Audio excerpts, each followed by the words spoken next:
This is Walt Disney World Today. Give us 5 minutes and we'll give you the world. It's Monday, January 29th, 2007, and this is episode 211 of Walt Disney World Today. I'm your host, Matt Hochberg from gmstudios.org. On the show today is Mike Newell of Mouse World Radio. Welcome, Mike. Hey, man. How you doing? Outstanding. Awesome. We've also got Len Testa, co-author of the unofficial guide to Walt Disney World. Welcome, Len. How's it going, Matt? Outstanding also. And Mike Scope is also here, who's of MousePlanet.com. Welcome, Mike. Hello, everyone. I'm Captain Braddock. I'm glad you're joining me aboard Bravo 229er. Body Wars. Body Wars. I was so going to say. I saw that in December when I was there. I heard it on Mouse World Radio earlier this afternoon. Not the same thing. Close. Close. Not the same. Well, for one thing, you don't get the residual smell of vomit when you're on when you're on Mouse World Radio. Although I understand Newell is working on that. That's Mouse World Radio 2.0. Exactly. Smellorama. Smellorama. Smell World Radio. Smell World Radio. Now with whiff sense. Oh, I have to trademark that. And back after 200 episodes, it's Deb Kama of All Ears Net. He's also a co-author. We only exiled Christina for like 60. Come on. Deb's also the co-author of the Passporters Walt Disney World for your special needs. Welcome, Deb. Arg, mateys, there be rough waters ahead. Ooh, arg, someone's ripping off Scopo. Yeah, that's true. Yeah. Oh, really? Oh, jeez. And that's it for Deb. Security. Wow. I had no idea. I'm just back from the Pirate and Princess party, so I was still feeling the vibe, you know. Okay, we'll let it pass. So, which did you dress as, Deb? I was actually a pirate princess. Were you really? Yes, I was. I couldn't make up my mind. So, what does the uniform entail for that? Is it chaps in a veil or what? Disney actually... A bodice and a cutlass. Oh, wait, hold on. I'm in my happy place. Wait, hold on. Just a moment of silence. Okay, go ahead. Actually, Disney provides for people who can't make up their minds, and they were selling little pink pirate eye patches with a actually a great big silver gold hoop earring. So you could be a pink, for your princess side and the eye patch for your pirate side. I found that's what I would Christmas wear gift. if I went. Yeah, Christmas gift, exactly. So, yeah, it was... I liked that look a lot better than what Deb Wills was trying, when she had on a Stitch pirate hat kind of thing with a tiara at the same time, and that just wasn't working. So no. Ooh, all right. What else doesn't Deb do well? Now, why don't you, Deb? You went to the Pirate and Princess party on the 25th. The 22nd, the first one, Monday night. 22nd. Okay. Yeah. And what's your general review of it? Well, very quickly, I thought it was very good. We had a very good time, and it started out with some rain, so we were afraid everything was going to get rained out. But once the rain cleared up, it was really a good time. The crowds were minimal. It was not sold out, and I think that made a big difference. But it was fun. It had a lot of new stuff in it. New fireworks, new parade. It was good. Cool. Now, yeah. I'm sure many of our listeners haven't been there. I know I haven't been there yet. How does it work? I mean, obviously you enter the park, and is it like where you get two different paths, or how does it work exactly? Well, it's pretty much like the Mickey's Not So Scary Halloween party. If you've been to that, when you come in, they give you a little bag. In this case, it's a little velvet booty bag, and they give you a map. And you can go around to the stations. What you're looking for is X marks the spot for the little treasure points. And you can collect either candy or beads or, some other little treats. And some of the areas of the park are set up like a pirate theme, and some are set up with a princess theme. Oh. And so you can just wander around, or you can follow, just the princess things if you want, just the pirate things if you want. But there's, not really a hard set path. They sort of made it sound like it would be more structured at the beginning, but it really wasn't. It was very freeform. Now the regular attractions are running also, so if you wanted to go ride Splash Mountain for whatever reason, you could definitely do that, right? Well, yeah, not right now because it's closed for rehab. It's closed. But, Oh, right. Bad example. But once it opens, yes, that is on the list of attractions that'll be open, and a lot of the usual attractions that are open for Extra Magic Hour are open during the party, and Actually, the lines were very, very short. Yeah, I heard we had researchers there, and they said that there wasn't more than a 5-minute wait for most of the attractions. Right, All lines night. were- In fact, we talked to a family who rode Big Thunder like 6 times in a row. They said. Right, lines were really short for the Yeah. rides. Was that, you think, because of the weather, or just because we also heard too that we got attendance numbers from Disney on this, and apparently it was 7,500 people at the first one. Mm. So that I'm sure 7,500 people spread it all over those attractions is Right, Nothing. not many people at all.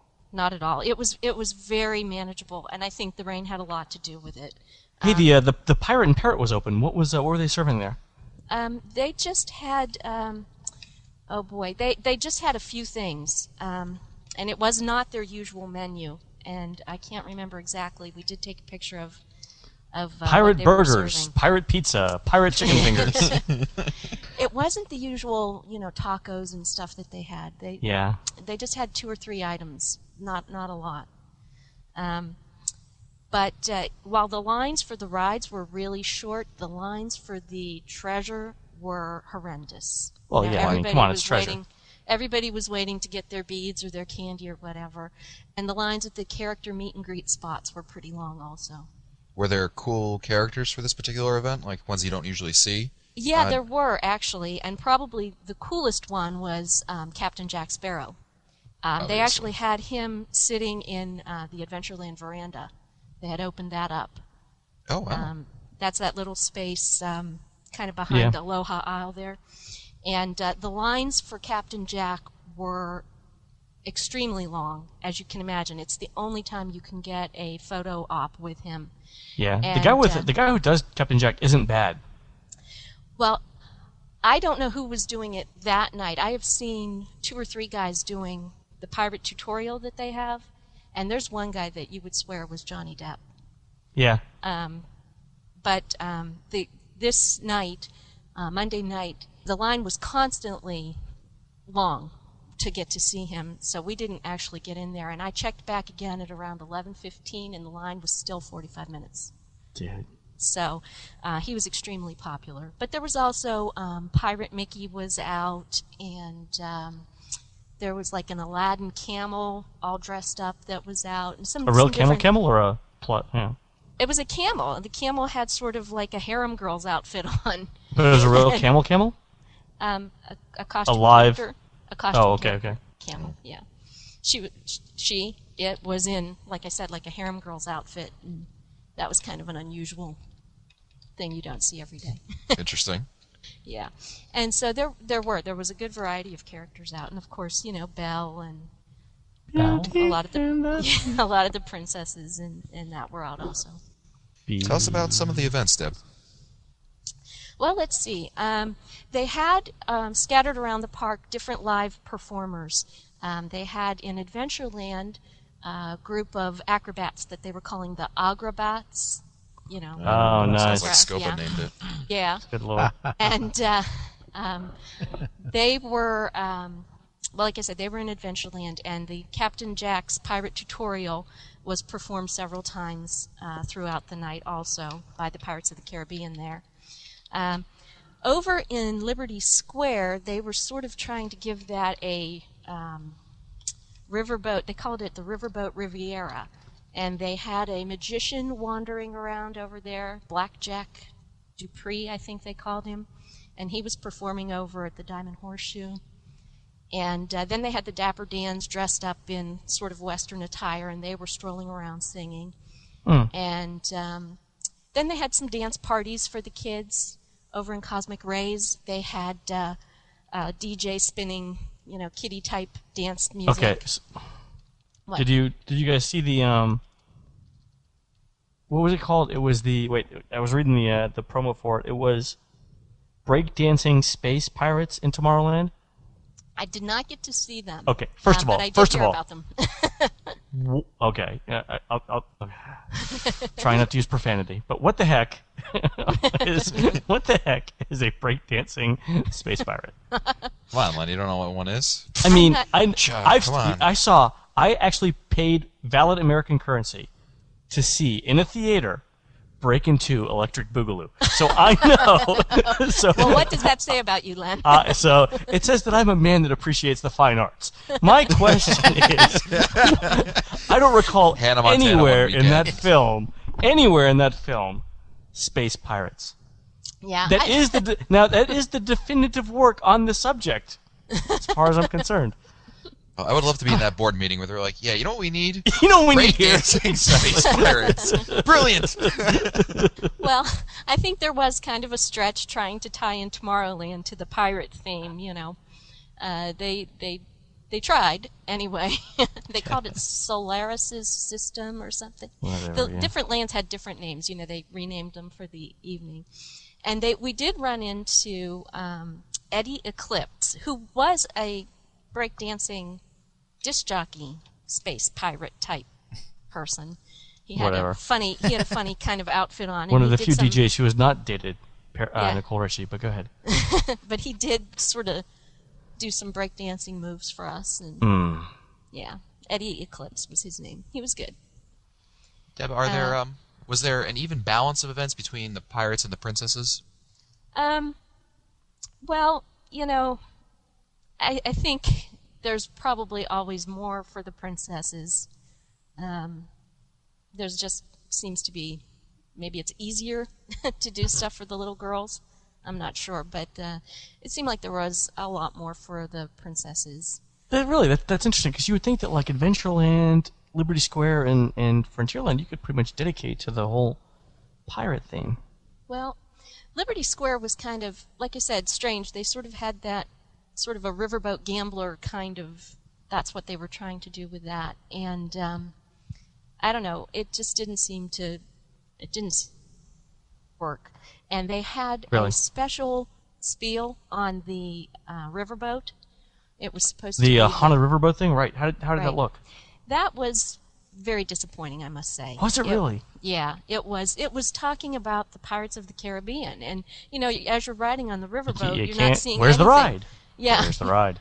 yeah, Right. you're not seeing anything related to the Caribbean, and I thought they might have some characters on the boat, but they didn't. At least not when I was on it, and so it was a little disappointing. I think they could have done a little That bit more stinks. with that. Yeah, but they did have a couple things that were really good and really surprising. Tucked away in a far corner in Toontown, they had this little pirate play spot, and they had. Go ahead. I'm sorry. No. Go ahead. I know what you're talking about. Go ahead. Oh, but they had the kind of games that you'd see at a fair, where the little kids could do hands-on things like beanbag tosses and things, and they even had a pirate sitting on a lever kind of thing, and the kids could throw a ball at it and try to dunk him into a tank of water. And that was a lot fantastic. of fun. That was a lot of fun for the kids, and just to watch, because the pirate was a lot of fun. Cool. Yeah, so they had a fair amount of stuff around, and I think, given that there was rain for the first hour or so, I think that literally did put a damper on things at the beginning. So, Any advice, Deb, for someone who's going to be going to the party? What things to avoid, things to do, things to make sure you do by a certain time, things like that. well, I would say if it's important to you to see Captain Jack Sparrow, get in line early, because the line builds quickly and it stays long throughout the night. And like I said, he's in the Adventureland veranda there. I would also say dress up, or encourage your kids to dress up. We saw a lot of people, young and old, dressed up. Wait, what was the? Okay, sorry. We'll blow our clean rating if I mention it. But there was an episode of How I Met Your Mother where the costume was something pumpkin, and I won't mention the word, but think that for pirate. Didn't want to see the episode but me? No. We'll have to put it in the show sorry. notes. All right, fine. And I would say definitely don't miss the parade and don't miss the fireworks, because they were well worth. Yeah, the fireworks were to the theme of the Pirates of the Caribbean soundtrack, the movie soundtrack, right? Parts of it, That was yeah. part of it, yeah. Yeah. That was part Cool. of it. And then there was also a big Little Mermaid segment where they, like Wishes, they actually project images on the castle. And they projected things like bubbles for the water and fish and Triton's trident through that whole segment of the Little Mermaid. What really interests me is that this event is just $37 for an adult, and that's significantly cheaper than what you find for Mickey's Very Merry Christmas Party or Mickey's Not So Scary Halloween Party. So, if you're paying $37, and again with your with this ticket, this gets you into the park. This is your Right. admission to the park. So Right. if you can start showing up as early as 4 p.m., I mean, Right. you can really, get a cheap day right there. That's the day where you tell the kids, you know what, sleep in today. Right. Let's relax, and it's going to cost you, Yeah, half first- the cost of a regular ticket. Right. Yeah, and I mean, I heard what- a lot of people talking about that. Yeah, with the crowds, I think it's the low crowds, especially for the first couple of these.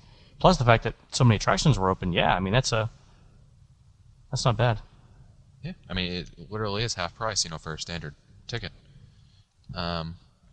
Now, how would you compare this party, Deb, to the other two premier parties at the Magic Kingdom, Mickey's Very Merry Christmas Party and Mickey's Not So Scary Halloween Party?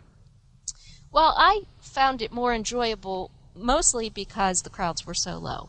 And that could just be because it's new and people aren't sure what to expect of it, and plus because of the weather. But I know the last few years when I've been to the Christmas parties, they've just been really crowded. And I think they've just become so popular that you end up spending all your time in lines for things. And I don't know that, it sort of loses something when you have to do that. And the Halloween party, I'd say it's very similar to the Halloween party, both because you're walking around getting your little treats and because of the different shows that they have going on. So, like you said, I think for the money, I think it's well worth trying until it gets so popular that it starts selling out, I guess. Sure. Well, I'm looking forward to going to it. I think I'm going in March. I think maybe perhaps the last one, or the second to last party. But it should be interesting. I think you'll like it. I enjoyed it. The parade is really great. Is there one parade, or is It's it? two parades. Okay, I two think the parades. parades are at 8:30 and 10:30, and the fireworks are in the middle at like 9:45. So I'm sure, Len, you would advocate skipping the first parade and seeing the second one, as I'm Yep. sure a lot of the kids, are gone by the In second fact, one. we've got touring plans on the site for just for the specific event. Oh, okay. Put a link in there to touringplans.com. But I would think that Deb, that Monday night there were very few children there compared to what you would probably see on a Friday night or during there's the probably third week in 7,500 February. people. Come on, that's not even.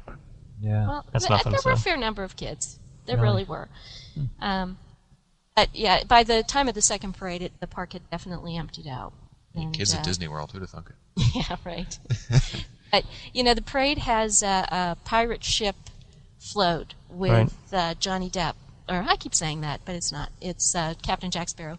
If people are going to email us, I heard Johnny Depp was going to Yeah, be at the I park, so know. he wasn't there. It's just wishful. WDW today. It's wishful thinking on my part.